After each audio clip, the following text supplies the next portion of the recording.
नमस्कार, स्वागत है आपका। मैं हूं कुमेल रिजवी। इस वक्त मैं मौजूद हूं रामपुर के बिलासपुर में। आज यहां कार्यक्रम था एक आशीर्वाद पथ यात्रा की। राष्ट्रीय लोकदल के राष्ट्रीय अध्यक्ष जयंत चौधरी जी आए थे। हमारे साथ कुछ लोग मौजूद हैं, हम इनसे जानेंगे कि इस बार इनके क्षेत्र में यानी कि रामपुर में क्या माहौल है। सबसे पहले ये बताइए, क्या माहौल लग रहा है इस बार चुनाव जो होगा? रामपुर का माहौल बढ़िया माहौल है। रामपुर का माहौल जो है, इनकी पार्टी के जो समाजवादी पार्टी में जॉइन होंगे, पार्टी समाजवादी की निकलेगी।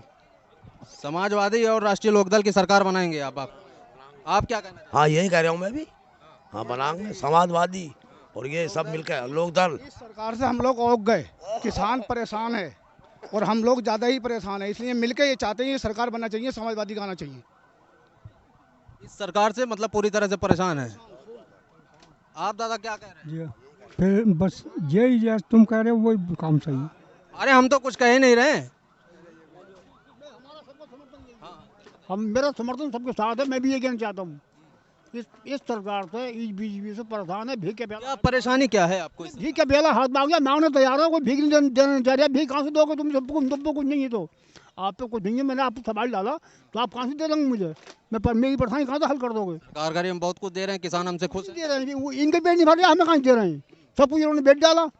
मैं ये कहना चाहता हूँ, लोग दल समाजवादी मिलकर समाजवादी सरकार बन जाए और सबको पब्लिक को सुकून हो जाए।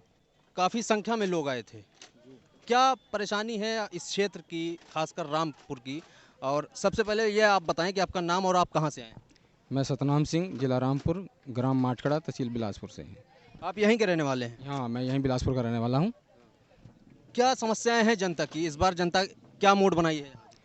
समस्या आपको पता है, किसान बेचारा बहुत परेशान है, बॉर्डर पर बैठा है और 1 साल लगभग हो चुका है, कोई उसकी सुनवाई नहीं हो रही। सबने मिलकर एक बीजेपी की सरकार बनाई थी कि हो सकता कोई 15 लाख का आश्वासन दिया था कि 15 लाख आपके खाते में आएंगे, और लोगों को गुमराह किया गया। उन्होंने उस गुमराह के आने के चक्कर में बीजेपी को वोट दिया। किस तरह से लोग गुमराह हो गए? क्यों गुमराह हो गए? 15 लाख के चक्कर में, 2-2 हज़ार के चक्कर में। जो किसानों को कहा 2,000 रुपये आपके खाते में आएगा, किसानों के एक बार में 2,000 खाते में, उन्होंने सोचा अब हर महीने आते रहेंगे। उस चक्कर में उन्होंने सरकार बना दी यूपी में। अब आज देखो किसान परेशान है, ना तो उसकी सुनवाई हो रही है, फसल उसकी नहीं बिक रही। और जय मान लो अब आप बरसात हो गई है, बाढ़ आई है, बाढ़ में किसान की फसल ख़त्म हो गई है और खाली कागजों से पेट भरा जा रहा है। किसी किसान की सुनवाई थोड़ी हो रही है। तो इसलिए जो है किसानों ने मन बना लिया है कि बीजेपी की सरकार को उखाड़ फेंकेंगे और आने वाला जो टाइम है वो लोकदल का होगा। क्योंकि चौधरी अजीत सिंह, स्वर्गीय चौधरी अजीत सिंह किसानों के मसीहा थे। आज जो जयंत चौधरी जी जो युवा नेता हैं, युवा धड़कन हैं, और वो जो है अब संघर्ष कर रहे हैं, पब्लिक और जनता उनको पसंद कर रही है, और इसलिए जो है बदलाव आएगा, 100% आएगा। जयंत चौधरी यूपी के मुख्यमंत्री बनेंगे। मंत्री बनेंगे। इन्होंने 2000 की बात की कि सरकार किसानों को 2000 दे रही है।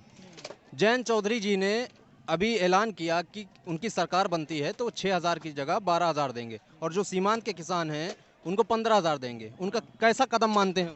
बहुत बढ़िया कदम है। वो किसान के बच्चे हैं, किसान का खून है उनमें, वो किसानों की सब मजबूरी समझते हैं। अब इन्होंने बीजेपी वालों की जिनकी भी सरकार है, अब आपको पता ही है क्या हो रहा। सब धान बीच में बह गए खेतों में, बिक नहीं रहा मंडी पे। कोई अधिकारी खबर कर लेने नहीं आया कि क्या हाल है, क्या है, कुछ नहीं। बस इनका तो वो है मजहब में बांट दो, अब सरकार बना लो, बाद में कुछ भी नहीं। अब ये जो बड़ी बड़ी रैलियाँ हो रही हैं और उद्घाटन हो रहे हैं, वो काहे के हो रहे हैं? सिर्फ इलेक्शन आ गया, 2-3 महीने रह गए, पहले ये कहाँ थे?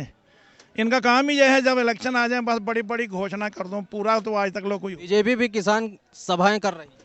वो तो वो जो असली किसान है वो उन्हें नकली बताती है। सभाएं कहाँ है? हमने तो कोई देखी नहीं। कोई किसान बता दे कौन से किसान है, उनका कोई एफिडेविट ला के दिखाए हमें। अच्छा, वो किसान नहीं है? हाँ, नहीं होगा तो कोई एफिडेविट तो ला के दिखाए, हम बताएंगे कौन सा किसान असली है और कौन सा नकली है। इन्होंने तो ये हालत कर दी, बस आदमी खुदकुशी करने पर मजबूर है। जैसे आई थी वैसे ही जाएगी। और एक कहावत है, अत्त और खुदा का वैर होता है। अब इन्होंने अत्त मचा दिया, वो जब अब ऊपर वाला ऐसा पटकेगा, इनका कभी ज़िंदगी में नामो निशान ही नहीं आएगा। जब जयंत चौधरी जी मुख्यमंत्री बनेंगे और लोकदल सरकार आएगी। इस बार यहाँ की जनता ने मूड बना लिया है पूरा कि लोग पूरी यूपी की जनता ने मूड बना लिया, खाली रामपुर की नहीं, पूरी यूपी की जनता ने मूड बना लिया है कि राष्ट्रीय लोकदल को लाना है और बीजेपी को भगाना है, और जयंत चौधरी ही मुख्यमंत्री होंगे। क्योंकि किसानों के नेता हैं, ये किसानों का दर्द जानते हैं। किसान को कितनी परेशानियां हैं। चौधरी चरण सिंह के टाइम से किसानों के ही हक की बात करते हैं। और बताओ किसने पार्टी ने हक की बात की है? किसानों के साथ में कोई नहीं खड़ा है। सिर्फ एक राष्ट्रीय लोकदल ही ऐसी पार्टी है जो जातिवाद के नाम पे कभी बात नहीं करती। खाली उनके लिए सब सामान्य जाति हैं, सब भाई हैं। किसानों के हक की लड़ाई, अब देखो बॉर्डर पे संघर्ष चल रहा था, किसान आंदोलन कर रहे थे, तो बीजेपी की सरकार ने वहाँ से किसानों के ऊपर अत्याचार करके भगाना चाहा। तो सबसे पहले वहाँ जो है नेता हमारे माननीय स्वर्गीय चौधरी अजीत सिंह पहुँचे थे। उन्होंने वहाँ पे किसानों का मनोबल बढ़ाया। चौधरी जयंत सिंह जी पहुँचे वहाँ पे। आज तक बराबर वो संघर्ष में किसानों के साथ खड़े हैं और किसानों के सुख दुख में हमेशा पीछे से खड़े आते रहे, आज भी खड़े हैं और हमेशा खड़े रहेंगे। उनका कभी भी जो भी उन्होंने घोषणा की है कोई फर्जी नहीं है। जो भी उन्होंने घोषणा की है वो उस पर खड़े उतरे हैं और हमेशा खड़े उतरेंगे। और आगे अब जो आज भी जयंती जी ने यहाँ घोषणा करी है, सभा हुई है, तो जो मुख्यमंत्री बनेंगे ये 100% ये घोषणा होंगी और पक्की होंगी। किसानों के हक में हमेशा खड़े रहेंगे और उनके लिए हर समय तैयार हैं।